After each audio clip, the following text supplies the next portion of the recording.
आपको अनुभव बता रहा हूँ, बहुत स्टूडेंट मैंने देखा है जिसका सिलेक्शन होता है और जिसका नहीं होता, उसमें एक ही अंतर। बच्चा क्लास में आता है, चुपचाप अपनी चीजों को ग्रहण करता है और छोड़ के निकल जाता है, यानी उसमें अपनी एनर्जी को एक जगह चैनलाइज कर दिया, और एनर्जी को एक जगह चैनलाइज करने का मतलब उसमें सारा कुछ कॉन्सेंट्रेट कर दिया। ठीक, जो चीजें उसको फायदे के मिलती हैं उसको वो एक्सेप्ट करता है, नहीं मिलता है ठीक है वो आके ऐड ऑन उसको करता है, राइट। बस इसमें मैंने आपको बाद में बताया कि जो क्वालिफाई करता है उसमें कुछ बहुत एक्स्ट्रा ऑर्डिनरी चीजें नहीं होती, बहुत टैलेंटेड नहीं है, उसके करने का तरीका बहुत डिफरेंट है, राइट। तो कोई गिला शिकवा नहीं, चुपचाप आया, ठीक है, अगर उसको उसके अकॉर्डिंग चीजें मिली तो ठीक है, नहीं तो फिर वो अपनी एनर्जी को वेस्ट नहीं करेगा, वो जाकर चीजों को फाइंड आउट करने की कोशिश करेगा और उसमें वैल्यूएशन की कोशिश करेगा, राइट। लाइफ में अगर ये टेंडेंसी रखोगे तो हमेशा आगे बढ़ते चले जाओगे, ठीक है। 99.9% लोग कंप्लेंट नेचर के होते हैं, ये नहीं है, वो नहीं है, ऐसे नहीं है, वैसे नहीं है, और जब आपके अंदर ये आदत डेवलप हो जाती है, ठीक है, पहले तो शुरू में अच्छा लगता है, धीरे धीरे ये आदत डेवलप होती चली जाती है, तो आपकी ऊर्जा नकारात्मक होती चली जाती है और आपको पता नहीं चलता है, यह बाय डिफॉल्ट होता चला जाता है। और जिस दिन ऊर्जा आपकी नकारात्मक होती चली गई तो ऊर्जा लिमिटेड सब में है, जो जानी चाहिए थी किसी और डायरेक्शन में, जा किसी और डायरेक्शन, राइट। तो यह काम कभी लाइफ में मत करना, ठीक है, किसी से कोई गिला शिकवा नहीं, ठीक, अपना काम ईमानदारी से करना, जहां लगे कि सेंस ऑफ कंप्लीशन फील नहीं हो रहा, just try to find out the other way, ठीक है, तो वहां से आपको कंप्लीशन मिला नहीं, ठीक है, अब उसके बारे में सोच के आपको और समय खराब करने की आवश्यकता नहीं है, सो रादर देन जितना समय आप वहां दे रहे हो in that particular time you are just trying to find the other way how to accomplish, how to get kind of, तो अगर इस अप्रोच के साथ चलोगे तो चीजें आसान होती चली जाओगी, नहीं तो ठीक है, इंसान को तो छोड़ो, भगवान में भी कभी, चांद में भी दाग है, ठीक है, 100% चीजें कभी नहीं होती, और 100% क्या होते एब्सोल्यूट, राइट। नेचर कभी एब्सोल्यूट होता नहीं है ना, राइट। तो स्टूडेंट जो आया वो यही करता, उसने अपनी एनर्जी को चैनलाइज करने की कोशिश की, और मैं बार बार बोला कि दुनिया का सबसे मुश्किल युद्ध है अपने आप से लड़ना, और जो लड़ना नहीं चाहता, तो यह पूरा युद्ध जो है आपको किसी और से नहीं, अपने आप से, अपने थॉट से है, अपने विचारों से है, अपने आप से है।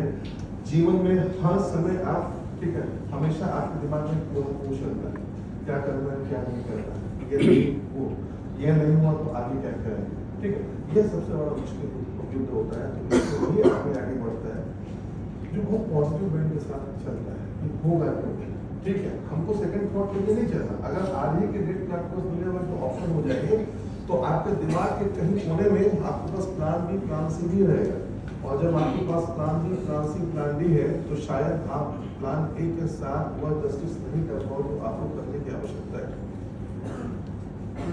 राइट। तो अभी आप इस स्टेज में नहीं हो कि आप प्लान बी के बारे में सोचो, rather than just try to think about the plan A, ठीक है। फायदा इससे क्या होता है कि आप चलना शुरू करो ऊपर से, ठीक है, कहीं ना कहीं स्टेट तक जाकर लटक जाओ, अगर उस लेवल तक क्या हर बच्चा आईएएस नहीं होता, फैक्ट है, राइट। लेकिन ईमानदारी है तो मैं आपको अपना अनुभव बताता हूँ कि कहीं ना कहीं स्टेट में भी जाके लटक जाओगे, और स्टेट में भी एडमिनिस्ट्रेटिव सर्विस देना मिलती है आपको, तो it is better than IAS की कोई सर्विसेज से बेहतर है स्टेट की कोई सर्विसेज,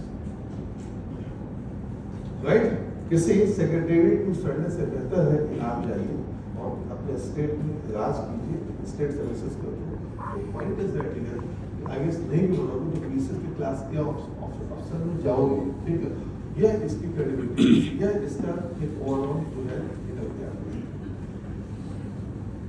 है ना, राइट। सो जितना अपने आप को फोकस कर सको, जितना अपने आप को एनालाइज कर सको, जितना अपने आप को पॉजिटिव कर सको, ठीक है। कौन क्या कहता है जस्ट लीव इट, मैंने कल भी बताया था, ठीक है। बहुत लोग बहुत कुछ कहेंगे, ठीक है, तुमको क्या करना है तुमको डिसाइड करना, हर आदमी तुमको डाइवर्ट करने वाला मिलेगा, आप अभी उस स्टेज में मेंटली मैच्योर नहीं, राइट। और एक चीज बता दो, ठीक है, ईगो मत पालना, यह आपका नुकसान करेगा, ठीक है।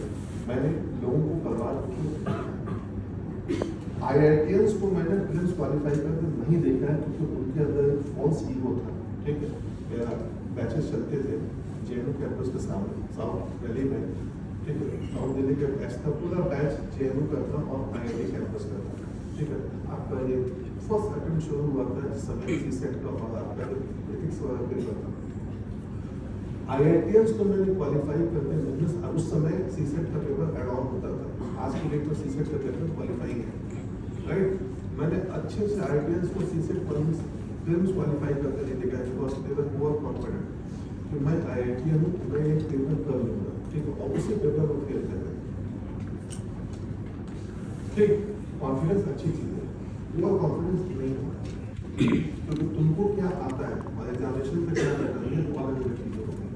तो हमें सब कुछ आता है, राइट, और एग्जामिनेशन हमसे ऊपर है, ये चीज़ नहीं होना चाहिए। ठीक, एग्जामिनेशन इज द टॉप, हम उस पैटर्न में कहाँ फिट होते हैं हमें देखना है, इस चीज़ को हमेशा ध्यान रखना। लर्निंग एबिलिटी होनी चाहिए, इगोइस्टिक टेंडेंसी नहीं होनी चाहिए।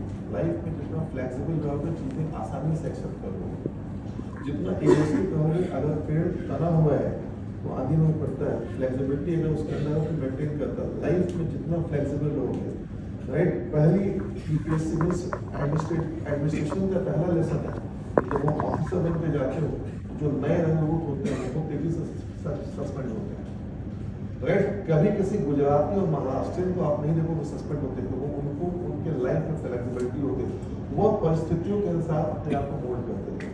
और यही वजह है कि इंडिया में सबसे ज़्यादा बिजनेसमैन आपको गुजरात के मिलते हैं, क्योंकि उनको पता होता how to manage. UP Bihar वाले कोई बिजनेस नहीं कर पाता, क्योंकि उसके अंदर एक ईगो, फॉल्स ईगो होता है, वह चीज़ों के अकॉर्डिंगली अपने आप को मोल्ड नहीं करता। तो आगे बढ़ना है, राइट, तो हमें उनसे वह टेंडेंसी सीखनी पड़ेगी, राइट। चीज़ें हमारे अगेंस्ट होंगी तो भी हमें मोल्ड होना है, चीज़ें हमारे फेवर होंगी तो भी हमें उसके अकॉर्डिंगली एडजस्ट करना है। न तो सफलता से पे चढ़नी चाहिए, न असफलता चेहरे से करना है, और इसके लिए बहुत मेहनत करना पड़ता है। अपने आप को बदलना दुनिया का सबसे मुश्किल काम है। अब हमें लगता है कि हम ठीक है, बाकी दुनिया खराब नहीं। बाकी दुनिया अगर तुमको खराब दिखाई देती है, इसका मतलब कहीं ना कहीं तुमने खराब है, और तुम इस चीज़ को समझो। जितना जल्दी समझोगे, जितना जल्दी इसको एक्नॉलेज करोगे और जितना जल्दी एड ऑन करोगे, उतना ही जल्दी तुम परफेक्ट बनोगे और उतनी ही जल्दी तुमको सफलता मिलेगी, है ना। तो राजेंद्र नगर का जो सेक्टर है या वहाँ का जो स्टफ है और यहाँ के स्टफ में कोई अंतर नहीं, अंतर है एटीट्यूड, राइट। आप साउथ इंडियन के बच्चों को देखिएगा, उनका एटीट्यूड बड़ा बहुत क्लियर होता है। वो सफलता वो टीचर से नॉलेज लेने के लिए किसी भी हद तक जा सकता है। ठीक है, आप 20 बार बताइए, 21 बार में आपके सामने खड़ा रहेगा, किसी ने बताया दीजिए, अंत में आपको बताना पड़ेगा। ये उनका लर्निंग एबिलिटी होता है। और मैं अगर 2 बार आपको बता दूँ तो किसी बार नहीं आएगा, ये पहुँच जाएगा उनके पास। ठीक है, तो सीखना तो आपने है, सीखना आपने तो आना आपने पड़ेगा। टीचर तो भगाएगा ही भगाएगा, ठीक है, क्योंकि टीचर को क्या पता, टीचर भगाता नहीं है, टीचर ये देखने की कोशिश करता है कि वाकई आप इसके लायक हो कि नहीं, राइट। जो 100 लोग आते हैं जिसमें से 98 को 100 को भगाएगा, उसमें से 1 या 2 बच्चा वो बार बार आएगा, इसका मतलब कि उसके अंदर वाकई सीखने की लालसा है, सीखने के लिए आएगा और वही बच्चा रिजल्ट देता है, राइट। तो टेस्टिंग कई तरीके से की जाती है, एक तरीके से नहीं की जाती है, हर तरीके से हम लोग टेस्ट करने की कोशिश करते हैं और वो जो बच्चा फाइनली आपके एम्बिट में आता है, ठीक, हम साथ तो सबका देते हैं, है ना, लेकिन उस पर हमको पता है कि यह बच्चा रिजल्ट देगा, अब उस बच्चे को हम आउट ऑफ द वे जाकर सपोर्ट करते हैं। तो उस एरिना में आने के लिए कई स्तर की जो परीक्षाएं होती हैं और जो हर टीचर अपने अपने तरीके से लेता है, इसका कोई पैमाना नहीं है। अब तो इस चीज को हमेशा ध्यान में रखना कि अगर टीचर रूल है तो उससे कोई आपकी व्यक्तिगत दुश्मनी नहीं है, वो कहीं ना कहीं हो सकता है इस रूलने से पीछे वो कुछ न कुछ आपको तलाशने की कोशिश कर रहा है, हो सकता है, ठीक है, ये हो सकता है कि उसके एक में आपकी युक्ति है, आप पे डिपेंड करता है कि आपको कि नहीं हो, ये आपको जस्टिफाई करना। मैं जिंदगी में एक ही बार मैंने कोचिंग किया, मेरे पास पैसे नहीं होते थे, मुझे अभी भी याद है 600 रुपये की कोचिंग की फीस थी और मेरे पास पैसे नहीं थे, 5000 रुपये कई किस्तों में मैंने, तो मेरे टीचर ने, ठीक है, जो मेरे मेंटोर भी है, मेरे टीचर ने मुझे नॉर्थ दिल्ली से बुलाया साउथ दिल्ली में, तो वहाँ आओ, ठीक है, वो भी पैसा मैं एक बार में नहीं दे सकता था, ठीक है, इसलिए नहीं कि मेरे पेरेंट्स नहीं देते, इसलिए कि मैंने उतना अर्न नहीं किया था। मैंने अपने पेरेंट्स से पैसा लेना शुरू में छोड़ दिया था, इसलिए नहीं कि वो डिजर्विंग नहीं थे, वो देते थे, मैं नहीं लेता था। मैंने प्रूव किया अपने आप को, मैं यहाँ से ब्लू लाइन की बस में धक्के खाकर साउथ दिल्ली की कैंपस की मुलायका जाता था, पढ़ता था, और गर्मी में भाई गर्मी में पसीने में तर होता था। 15 दिन के बाद मुझको समझ में आया, उन्होंने बोला यार यहीं बैठो, ठीक है, और तुम अपने फ्लेक्सिबिलिटी के अकॉर्डिंग सब चीजें दो। और बाद में उसी आदमी ने मेरा हाथ पकड़ा और मैं आज आपके सामने खड़ा हूँ, this is just because of my man and he is my mentor and he is my mentor forever, right. तो जिस समय उन्होंने मुझे भगाया था, उस समय मैं अगर अपने एटीट्यूड में चला आया होता, नहीं यार कौन करेगा, कौन सा टीचर, तो शायद मैं आज वो नहीं होता जो मैं आज हूँ। This credit goes to one man and this is only man. तो आप इंटेंशन को समझने की कोशिश किया कीजिए, कोई भी हो, इस स्टेज में मेरे बाद कोई और आया है, कोई किसके बाद कोई और आया है, ठीक है। शिक्षा लेना है, नम्र बनना है, नम्रता से शिक्षा आती है, ठीक है, और ठीक है ऑर्नामेंट होते हैं, सब कुछ होता है, ठीक है, हर तरीके की चीजें। क्लास को हमेशा जो है हम लोग, ठीक है, मसालेदार इसलिए बनाते हैं, उसके पीछे लॉजिक ये होता है क्योंकि स्टैटिक वे में 2.5 घंटे की क्लास अगर आपको दिया जाए तो शायद अभी आप मानसिक रूप से उस लेवल पे नहीं पहुंचे तो चीज़ों को एक्लेमेटाइज कर सको। 40 मिनट की घंटे से पढ़ के आए और 2.5 घंटे की क्लास है, तो कोई कॉपी में चीज़ों को लिखना is not a class, right, rather than आपके दिमाग में चीज़ों को step by step, layer by layer करना इज द क्लास। इसके लिए क्लास को इस तरीके से हम डिज़ाइन करते हैं कि आप रिफ्रेश होकर चीज़ों को एक्सेप्ट करो।